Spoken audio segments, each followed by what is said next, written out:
You know, a lot of persons are being laid off across the world and in Jamaica as well until further notice as a result of COVID-19. That has just raised several questions as to what are the legal labor rights when you are laid off. We have Gillian Corrodus, Divisional Director of Industrial Relations and Allied Services at the Ministry of Labor and Social Security, and she's going to answer some questions for us. Morning, Gillian. Good morning, Welcome Delia. to Smile Thanks Jamaica. for having It's morning us. time. The first thing I want to do is to define the term laid off, because you have laid off and you have laid off, and then when there's a pandemic, there's laid off. That's right. So define it for me and what it means. Well, laid off is mentioned in the Employment Termination and Redundancy Payments Act. We call it the ETRP. And pretty much what it is a period that a worker can be put off their job by the employer for a period not exceeding 120 days. Okay. Not exceeding 120. Because if it is that the person is off exceeding 120 days, that worker can elect to be considered for redundancy. Is it important before it happens that the employee understands what is happening, the time frame? Because I'm suspecting that the time frame may also be dynamic. That's correct. That you can say, I'm going to lay you off for 30 days, but then something happens and then I'm extending that to 60. That's correct. And you know, what we have found is that we have been getting a lot of calls. Yes. We have been getting a lot of calls from employers asking, how does it work?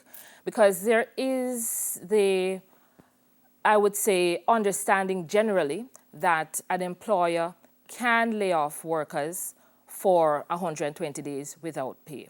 But in fact, the ETRP actually says, yes, you can lay off without pay, but there is also Section 5A, subsection 3B, that suggests that you can lay off and still provide some payments to workers, and you can lay off and still provide short periods of employment within what is understood to be the 120 days. It's a delicate area. It's a delicate area. Because and therefore, for employers who are not earning income, laying off staff is a reality for them. That's correct. But for employees who are also facing the pandemic, they can't afford to lose their jobs. So what's the midpoint? Right. Just let me back up on the other question. It is important that the employer states categorically what is the arrangement so the worker is clear and understands the expectations during that period. Now, as we move forward, it is a reality of employers. Right. Jamaica is at the same place as the developed countries right now. COVID-19 has literally leveled the playing field.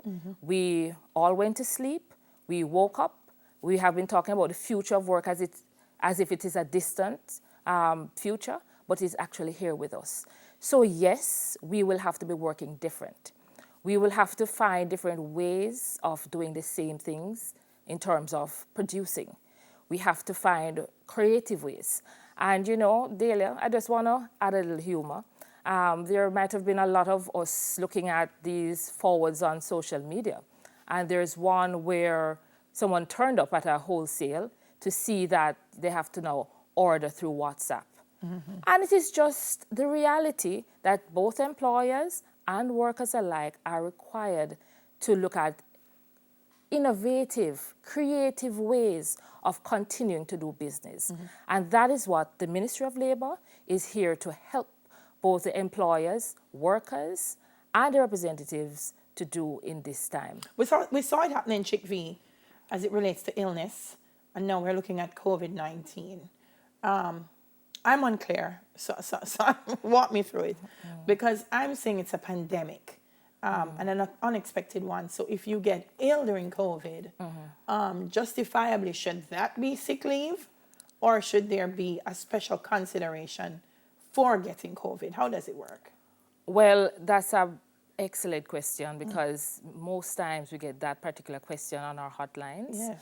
And the answer is our legislation has to now treat it as sick leave if you are sick as a result of the COVID-19 virus. Okay. However, if it is that the period that you're to be off the job is in excess of what this Holidays with Pay Act would have provided, remember the labor laws are minimum standards. What the ministry is saying is that we're encouraging the employee to stay away from work, because with Chick V, a lot of persons went back and infected the entire organization. Right. We're asking people to stay away from work. And similarly, we're asking the employer to give the adequate time for persons to recover, because they have a social responsibility. We're encouraging them to exercise this social responsibility, and where practicable, where possible, provide some levels of financial coverage for this period. All right, so legally they're not obligated to, but we're calling on their social responsibility to say the staff member is ill, and we prefer if they don't come in. They're legally to provide sick leave, but beyond where the sick leave extends, then social responsibility. Social responsibility, that's correct. All right, because I've heard that question as well. I know those were two. What are some of the other things that people are concerned about when they call in the hotline? Well, I will tell you the major first thing that the employers want to know. Can I lay off workers for 120 days without pay? That's the first thing the employers ask. And yes, the law allows that, but the Ministry of Labor and Social Security, in the national interest, is encouraging all employers to ensure that they use this as a last resort, to look at all the other options. Because you know something, as an economy, as a nation, we have to keep going. Yeah. And we have to keep producing, we have to keep offering services, but in a very innovative and creative way. So if it is that persons can work remotely, and you know, we've been talking about the future of work, and I just said the future of work is here with us. We have to learn in whatever sectors we are operating to see how we can work remotely. If it is that you can't work remotely, you can probably consider flexible hours, where you reduce the numbers that are in your establishment at any one time. You can also look at rotation of staff. If it is that, I have seen some organizations have workers work every other week, for instance, or certain days per week in office and certain days out of office. These are some of the solutions that we have to look at. And we are suggesting as a Ministry of Labor that while the law does provide for layoff, let us use that as one of the last resorts, because we want to keep productive as a nation. We want to keep on top of it, because you know something? We've all started, whether we're a developed country, developing country, we've all started at the same place with COVID-19. Yes. And I'm happy to say that Jamaica has always been ahead, because I'm wearing my pin for the International Labour Organization. And I'm happy to say Jamaica enacted its first labor law in the same year that the International Labour Organization was established. And we're now celebrating the centenary of the Trades Union Act and the International Labour Organization, which shows that Jamaica has had a very, very strong employer-worker relationship for a century. Yes. And we're ready for COVID-19, and we're going to soar way above COVID-19. Right. Thank you very much, Gillian.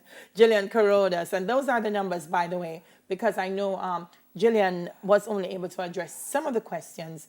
You may have others that are specific to your work environment. So you can call or WhatsApp or email.